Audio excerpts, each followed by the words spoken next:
Hola, buenas noches. 21 de julio. Queda muy poquito para terminarlo y empezar un nuevo mes, agosto, a ver qué tal nos tratan las temperaturas. Felices vacaciones a los que estéis, a los que las empecéis y bienvenidos al trabajo a los que ya disteis por terminadas las vuestras. Hace mucho calor, pero bueno, no hay nada que una piscina no arregle.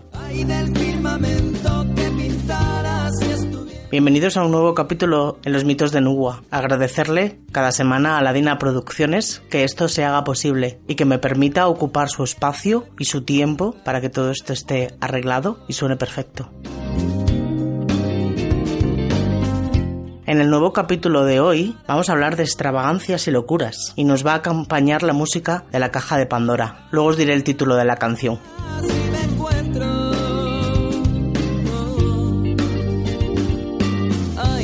El orador, médico y poeta del siglo XVII, Gaspar Balaus, se creyó hecho de mantequilla, por lo que eludía cualquier fuego o fuente de calor por miedo a derretirse. Un día muy caluroso, temiendo fundirse, se arrojó de cabeza a un pozo y murió ahogado.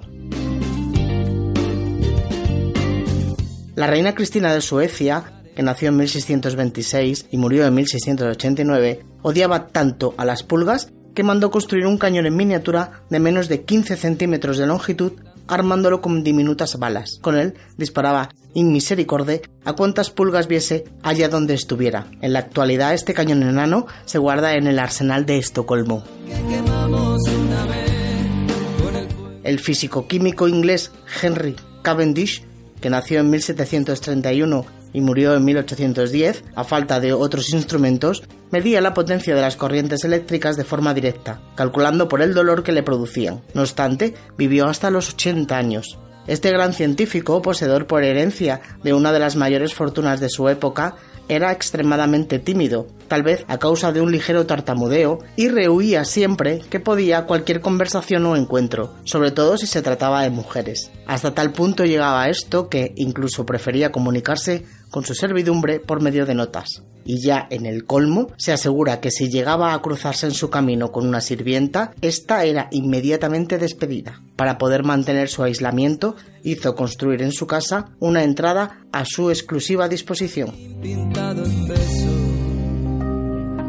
El rey Felipe V, de 1683 a 1746, fue progresivamente vencido por la melancolía, la hipocondria y la más profunda locura. Se creyó atacado por el sol cuando cabalgaba la mañana del 4 de octubre de 1717 y desde entonces se sintió al borde de la muerte. No se dejaba cortar el cabello ni las uñas ante el temor de que aumentasen sus males, por lo que las uñas de los pies le crecieron tanto que no podía casi ni caminar. Se mordía continuamente los brazos de ansiedad e incluso se creía muerto, preguntando por qué no había sido enterrado. En otras ocasiones afirmaba que carecía de brazos y piernas. Su comportamiento fue cada vez más y más extravagante. Ordenaba abrir las ventanas en pleno invierno, se envolvía en mantas en verano y algunas noches se creía convertido en rana. Su locura le llevó a temer ser envenenado con una camisa y desde entonces pasó un año entero sin mudarse. Después optó por razones de seguridad por vestir únicamente camisas usadas de su esposa, Isabel de Farnesio. 9 miembros de un club de alpinismo australiano coronaron la cima del monte Huascarán, 6.768 metros en Perú, con una mesa, sillas, comida de 3 platos y vino, y celebraron en la cumbre la que sin duda es la comida formal celebrada a mayor altura de la historia. El rey Eduardo VII de Inglaterra, de 1841 a 1910, se ponía nervioso con el tintineo de las monedas y prohibió que nadie compareciera ante él con calderilla en los bolsillos. El pintor holandés Vincent van Gogh, de 1853 a 1890, en las fases agudas de su locura, solo podía conciliar el sueño si rociaba el colchón y la almohada con alcanfor. Más y mejor conocido es que Van Gogh intentó matar, en su exceso de locura, a su amigo y colega Paul Gauguin. Arrepentido de su acción, se autolesionó cortándose parcialmente una oreja, aunque su crisis de demencia se debieron al parecer a un problema de tipo genético. También contribuyó a ellas su escaso éxito artístico. Según todas las pruebas aportadas por sus biógrafos, de los 879 cuadros que se ha calculado que pintó en total, Van Gogh solo vendió un cuadro en su vida, el titulado La Viña Roja. El emperador romano de procedencia siria, Vario Abito Vasiano, del año 205 al año 222, coronado a los 14 años con el nombre de Marco Aurelio Antonino, aunque más conocido por el sobrenombre de Heliogábalo, tuvo una vida ciertamente extravagante. Desde su primer día en Roma no dejó de asombrar a sus súbditos. Entró en la metrópoli subido a un lujoso carro tirado por mujeres desnudas. Era tan afeminado que se vestía frecuentemente con ropas femeninas y simulaba que se casaba con gladiadores. Según los relatos, sus banquetes no solo eran partagruélicos, sino a cada uno más extravagante. A uno de ellos, por ejemplo, invitó a 8 jorobados, 8 cojos, 8 sordos, 8 esqueléticos, 8 enfermos de gota, 8 sordos, 8 negros y 8 albinos. Durante los banquetes se complacía en gastar continuas bromas a los invitados. Por ejemplo, a la hora de los postres, cuando ya todo el mundo se hallaba bastante afectado por la bebida, el emperador mandaba cerrar las salidas del comedor y hacía soltar una manada de fieras salvajes a las que previamente había hecho arrancar los dientes y las garras. Claro, que tal extremo lo desconocían los aterrados comensales. En cuanto al lujo y al derroche de su vida, quepa decir que se jactaba de no haber bebido nunca 2 veces en el mismo vaso. Se entiende que todos ellos eran de oro y plata. A la muerte de la zarina rusa Isabel I Petrovna, se comprobó que su guardarropa contenía la nada despreciable cifra de unos 15.000 vestidos. Se cuenta que solía cambiarse hasta 3 veces en una misma noche. Guglielmo Marconi, de 1877 a 1937, inventor del telégrafo, trabajó durante bastante tiempo en un aparato que, según él, le permitiría recibir y grabar voces del pasado. Su máxima ilusión era grabar las últimas palabras de Cristo en la cruz. La vida de la emperatriz francesa y esposa de Napoleón Bonaparte, Josefina, nació en el año 1763 y falleció en 1814, nacida en la isla de la Martinica como Giuseppe Tascher de la Pagerie y posteriormente Josephine Bourgognais, tras su primer matrimonio que quedó al morir su marido bajo la guillotina revolucionaria. Fue famosa por los gastos suntuarios con que se regalaba. Una de sus aficiones preferidas eran los animales. A poco de que su marido se instalase en el trono imperial, Josefina comenzó a introducir en palacio una colección de perros y pájaros exóticos. Por ejemplo, a un solo pajarero, Renaud, le compró en 1807 una partida de pájaros valorada en 7.312 francos de la época, gastando una cifra superior a los 30.000 en los 3 años siguientes. También era aficionada a las plantas raras, por lo que de todo el mundo comenzaron a llegar a palacio toda clase de plantas y árboles exóticos. Se dice que por su iniciativa se plantaron en Francia por primera vez eucaliptos, catalpas, camelias, dalias, mirtos, geranios, mimosas, cactus y unas 150 variedades nuevas de rosales.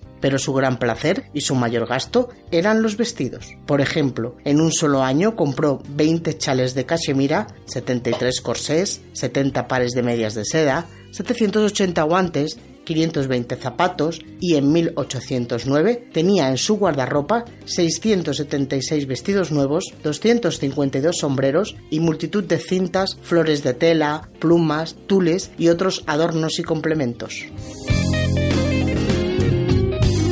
Parece un hecho comprobado que Luis XIV de Francia, el llamado Rey Sol, solo se bañó 2 veces en su vida y en todo caso siempre bajo prescripción facultativa. Otra de sus costumbres era la de conceder audiencias sentado en el retrete real. No obstante, era una persona refinada según los cánones de la época. Por ejemplo, escribía versos y fue un admirador del ballet, hasta el punto de que él mismo bailó en más de 30, que al final compuso Jean-Baptiste de Lully, su compositor de cámara. Por ejemplo, desempeñó el papel de Rey Sol en el Ballet de la Nuit, representado en 1653. Los 43 cuadros de la obra duraron, de forma simbólica, 12 horas, y el rey apareció en la cuarta y última parte, bailando desde las 3 de la madrugada hasta el amanecer. En aquella ocasión, Luis, con 15 años de edad, iba vestido con un traje masculino de falda festoneada corta y tocado de plumas adornado con el sol y sus rayos. En los ballets representados durante su reinado, Luis interpretó otros grandes papeles, por ejemplo a Apolo, a Neptuno y Júpiter. Su última aparición data de 1669, Complementariamente, Luis XIV, quizás por influjo de la esposa, la española María Teresa, también tocaba la guitarra y al parecer con cierta maestría,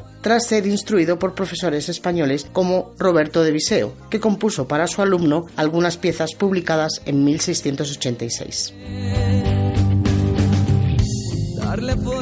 Poco después de que fuera probada con éxito en 1887 la primera silla eléctrica de la historia, los fabricantes recibieron un pedido de 3 unidades del Negus de Abisinia, Etiopía. Menelik II, cumplido el encargo, el emperador abisinio, comprometido con un programa de modernización de su país, no pudo llegar a estrenarlas por la sencilla razón de que en Abisinia no se contaba por entonces con energía eléctrica. El emperador, una vez superado el enfado con sus asesores, utilizó aquellas sillas como tronos imperiales. En otra ocasión se cuenta que Menelik dudaba de la posible solidez de un futuro puente cuya maqueta le presentaban para su aprobación. El monarca, tratando de demostrar su opinión, se acercó a la maqueta y la golpeó con el puño, causando el natural estropicio en el modelo, lo que a sus ojos demostraba la falta de solidez del futuro puente. Sus consejeros, ya escarmentados, prepararon un segundo modelo, esta vez con sólida madera. Menelik inmediatamente intentó aplastarlo de nuevo y, como no pudo, aprobó el proyecto. El emperador romano, Domicio Claudio Enorbado Nerón, hizo un viaje artístico a Grecia en el año 66 y aprovechó para participar en los Juegos de Olimpia, Delfos y Corinto. Fue necesario coronar al imperial concursante con los laureles del vencedor. Regresó a Roma 2 años después, llevando consigo más de 1.800 coronas de triunfador. Por ejemplo, obtuvo un título olímpico de carrera de carros en el año 67, además de algunos otros en poesía. En aquella ocasión ganó, entre otras razones, porque corrió en solitario. Años después, tal vez en recuerdo de sus glorias olímpicas, Nerón instituyó los Juegos Juvenales para conmemorar que se había afeitado la barba dedicándola a Júpiter. En otra época de su vida, Nerón tomó lecciones de canto y debutó en la actual Nápoles. El público huyó despavorido al coincidir su interpretación con un temblor sísmico. En las siguientes actuaciones, sin dejarse intimidar por los elementos, Nerón obligó a cerrar las puertas para que nadie se marchase durante su actuación. De Nerón también se dice que fue el inventor de la moda del agua de rosas, por la que sentía tal predilección que en cierta ocasión gastó 4 millones de sestercios en aceite, agua y pétalos de rosa para sí mismo y sus invitados en una sola fiesta nocturna ofrecida en pleno invierno a uno de sus mejores amigos personales. Se sabe que en el entierro de su esposa, Popea, en el año 65, se gastó una cantidad de perfume que superaba la producción anual de Arabia. Incluso se perfumó a las mulas que formaron parte del cortejo fúnebre.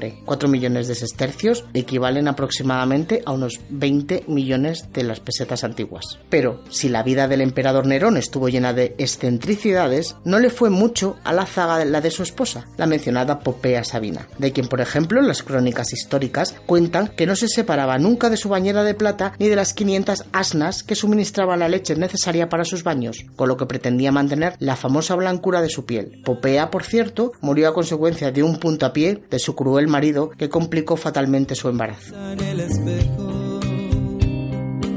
El general George Smith Patton, 1885 a 1945, héroe militar estadounidense de las 2 grandes guerras, aseguraba haber vivido otras muchas vidas anteriores, en las que había luchado entre la guerra de Troya, en las legiones de César contra Atila, en las cruzadas, en defensa de los estuardos de Escocia, en el ejército de Napoleón. Por eso decía que era invulnerable, cosa que intentaba demostrar avanzando a cuerpo descubierto al frente de sus tropas. Aseguraba que no moriría hasta que no hubiera acabado victoriosamente la guerra. Y así fue. 3 meses después de la rendición de Japón, un tanque de la marca Sherman e irónicamente el modelo Patton, con los frenos rotos, aplastaba a su jeep en la ciudad alemana de Heidelberg, causándole graves heridas que le provocaron una embolia fatal. La bailarina rusa Anna Pavlova, de 1885 a 1931, genial intérprete de la coreografía original de Fokine sobre la muerte del cisne del compositor francés Camille Saint-Saëns, llevó su amor a los cisnes hasta el extremo de cuidar con verdadera dedicación a varios ejemplares en un estanque especialmente diseñado por ella en su residencia londinense If House, en la que también tenía algunos flamencos, un pavo real y una gran pajarera llena con ejemplares de muchas especies reunidos en sus múltiples viajes. A los 27 años, el escritor estadounidense